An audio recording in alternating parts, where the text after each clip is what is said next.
If any movie deserved a great video game, it would be Star Wars. However, for one reason or another, lots of the Star Wars games have failed to deliver the goods, and Star Wars for the Nintendo Entertainment System is just another example of that. By no means is the game awful, but it's hardly anything to get excited over. The game features characters and locations right out the movie, and even has some well-produced cutscenes for its time, but the actual gameplay is so confusing. You start off playing as Luke Skywalker in your land speeder, going into various caves to fight enemies. You can get on the Sandcrawler, and you can stumble upon Obi-Wan, who will give you your lightsaber. You can then make your way to Mos Eisley, meet up with Han Solo, and then get in the Millennium Falcon. The problem with all of this is that you can go to Mos Eisley before you get your lightsaber, because there's no set objectives, so you can end up facing ridiculously strong enemies without the resources to fight them.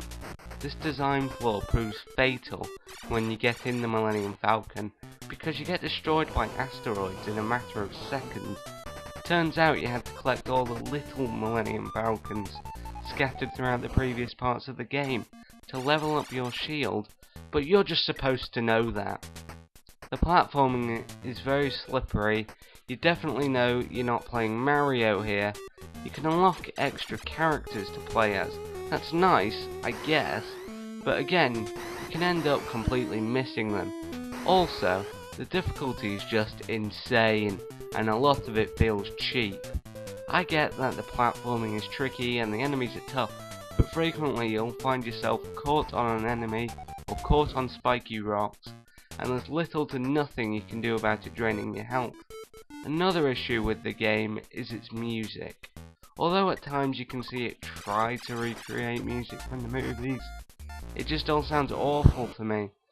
In order to have any chance of getting beyond the part dodging the asteroids, you're going to have to master the game's combat and platforming mechanics, which is easier said than done, and then hunt down every single last one of the Millennium Falcon shield power-ups, and by that time, you may as well have just watched all the Star Wars movies.